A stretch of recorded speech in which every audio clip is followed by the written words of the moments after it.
ozroq maosh olish ehtimoli mavjud.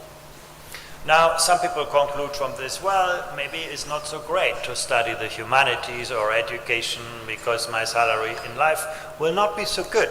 But that's a very kind of old way of thinking about it. Can you skip, please?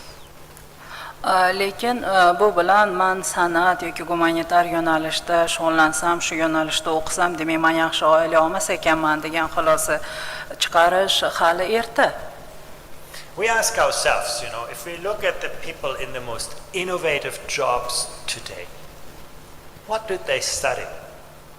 And you can see, yes, computing science is at the top because a lot of innovation today is about, digital innovation. But who comes out second? People who had studied the arts. Maybe, becoming an artist is more limiting. But most of the innovative jobs today are fueled by people who think creatively, who have learned in a creative way. Biz o'zimizga savol berdik. Ayni kunda o'sha innovatsion ishlar bilan shug'ullanadigan odamlar nimalarni tamomlagan ekan, qanday o'qishni tamomlagan ekan deb savol berganimizda shuni aniqladikki, ular ko'proq aniq fanlarni, albatta kompyuter sohasini, texnologiyalarni yaxshi o'rgangan ekan, raqamlashtirishni. Lekin undan keyingi bosqichni o'rganganimizda bu o'sha boshqa fanlar, san'at ekanligini bildik va mana demak biz keyin ushbu qiziqarli maftunkor kasb egalari mana shunday ishlarda ishlaydigan odamlar nimalarni o'rgangan va ular qanday ko'nikmalarga ega degan savol berganimizda ularning ko'pchiligida juda ham kuchli ijodiy yondashuv, fikrlash ko'nikmalari yaxshi rivojlangan ekanligini ko'rdik.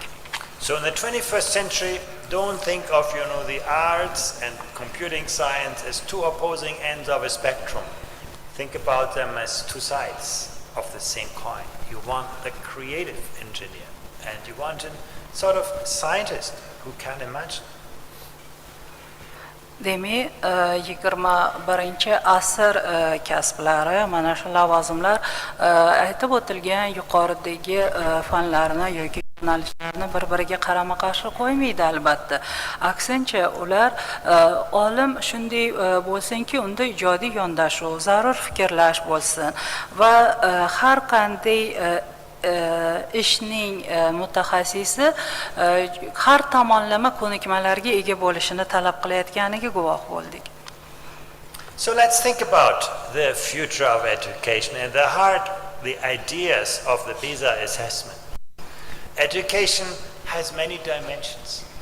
It always starts with knowledge. That is very clear. Knowledge is the foundation of education. But knowledge itself has many dimensions. Kelinglar endi ta'limni kelajagi haqida o'ylab ko'raylik. Ta'lim har doim bilim bilan boshlanadi, lekin bilimni o'zi ham ko'p qirrali hamda ko'plab jihatlarga ega. When you teach science, you teach content knowledge, disciplinary knowledge. But equally important it is today that young people can think across the boundaries of subject discipline. Innovation today is no longer just about you being very, very good in one discipline. Innovation is about you being able to combine knowledge from different disciplines, to connect the dots where the next big idea, the next innovation will come from. Ana fanlarni yoshlarga o'rgatganimizda biz shunday o'rgatishimiz kerakki, yoshlar fanlar aro bog'liqlikni, fanlar aro taqqoslashni va qiyoslashni ham o'rganishi kerak. Ya'ni bugungi kunda yoshlarni o'rgatayotganimizda biz tor yo'nalishda o'rgatmasdan ularga ta'lim berishimizda turli xil o'zaro qiyoslash, aytib o'tilgandek taqqoslashni hamda fanlar aro yondashuvni qo'llagan holda ta'lim berishimiz kerak. So when you see the PISA tasks, sometimes it's not so clear. Is this a problem about science or a problem of geography or a problem of mathematics? We don't tell students.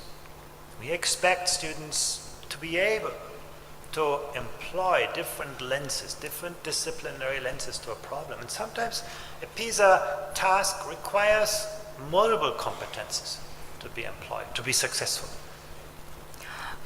PISA testlarida berilgan savollarga qaraganingizda ba'zan ushbu savol aynan geografiyaga taalluqlimi yoki matematikaga tegishlimi farqlash qiyin bo'ladi, chunki ushbu topshiriqlar bilan biz o'quvchini har tomonlama yondashuvini, o'sha har tomonlama tahlil qila olishini va o'zi ega bo'lgan bilimdan foydalangan holda berilgan topshiriqqa javob bera olishini tekshiramiz.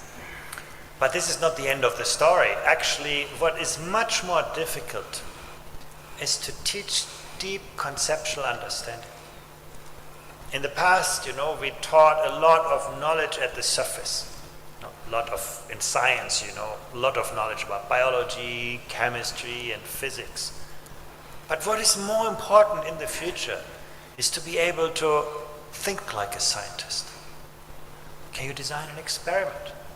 Can you distinguish questions that are scientifically investigable from questions that are not?